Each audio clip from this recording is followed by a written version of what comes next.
Now let's explain what is the inner join. Inner join is to retrieve data from two tables, but this data which will be retrieved should be matched between the tables.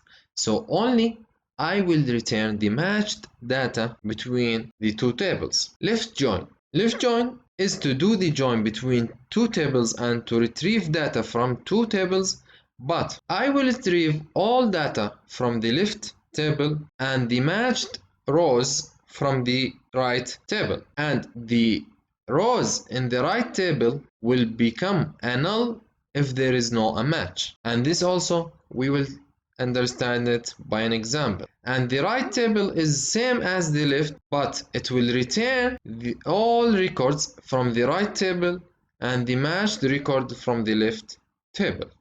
And the self is to do the join in the same table. And the full join is to return all rows from the first table and also all rows from the second table. Now let's see how we can create the join. For the inner join, I will just say the select normal select from the table.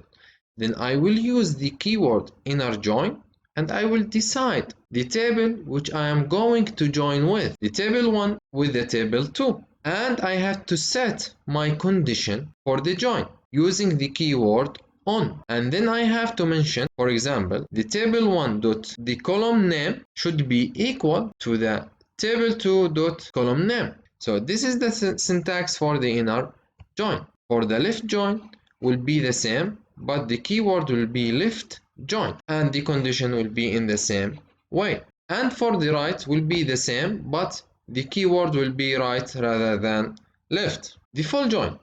The full join will be also the same way how we can write the condition, but the keyword also will be full join. And finally the self join will be like the same table, we are doing the join in the same table.